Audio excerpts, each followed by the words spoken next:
This is not just a trade dispute. This is an economic disaster in the making. President Donald Trump's sweeping tariffs on Caribbean exports have ignited panic across the region, crippling industries, threatening jobs, and pushing small nations toward financial collapse. This is how Trump's tariffs could destroy the Caribbean economy.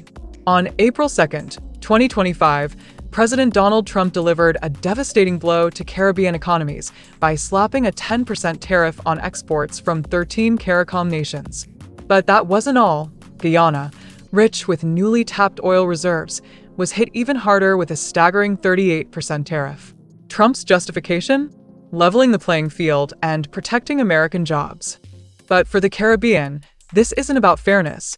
It's a financial earthquake. From Jamaica's Blue Mountain coffee to Trinidad's manufactured goods and St. Lucia's bananas, Caribbean products are now more expensive in the U.S., their biggest and most critical export market.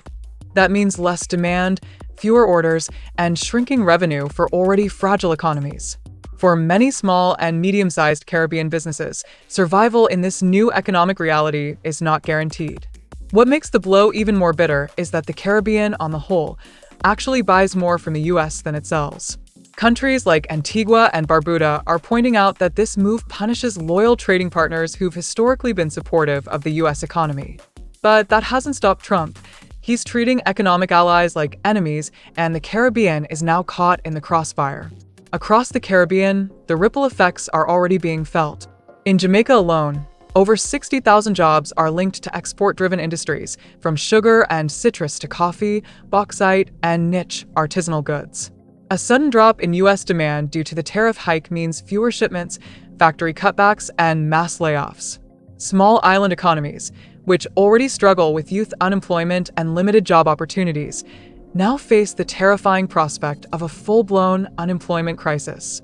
If factories shut down or scale back production, thousands of workers will be left without incomes, pushing more people toward poverty, emigration, or informal economies. And this isn't just about the workers.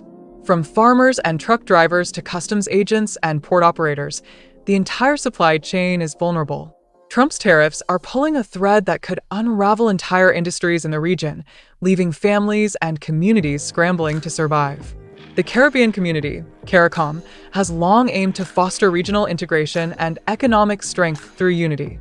But Trump's aggressive tariffs have thrown a wrench into that plan, exposing deep divisions between oil-producing nations like Guyana and smaller island states dependent on agriculture and tourism.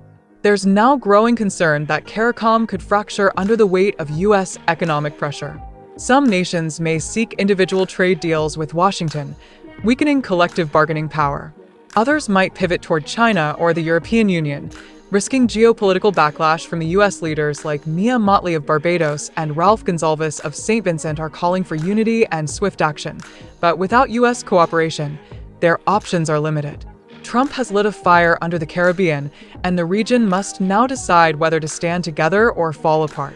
Trump's decision to slap a 38% tariff on Guyanese oil has stunned analysts. Just a few years ago, the discovery of vast offshore reserves positioned Guyana as the region's rising star, on track to become one of the richest nations per capita in the Western Hemisphere. Now that dream is under threat. American companies like ExxonMobil are heavily invested in Guyana's oil sector. Yet, Trump's tariffs are now punishing those same investments, throwing contracts, production timelines, and oil prices into chaos. If U.S. refineries reduce imports from Guyana, the country's entire economic boom could stall. Even more dangerous is the message this sends to other nations. No one is safe from Trump's economic nationalism, not even friendly, resource-rich nations. For Guyana, the gamble to align with the U.S. may now backfire, pushing it into economic uncertainty at a critical turning point. The Caribbean is at a crossroads. Some governments are already pushing back, calling for the Biden-aligned Congress to intervene, or appealing to the World Trade Organization. Others are quietly looking to diversify exports toward Europe, China, and Latin America to reduce dependence on the U.S. But none of those are quick fixes.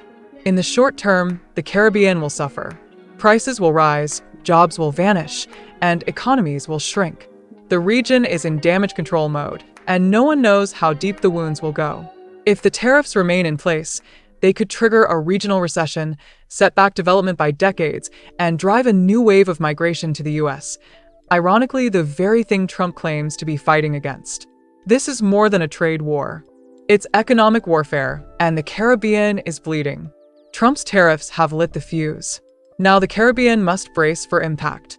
Will the region find a way to fight back, or be crushed under the weight of economic pressure? One thing is certain, nothing will ever be the same again.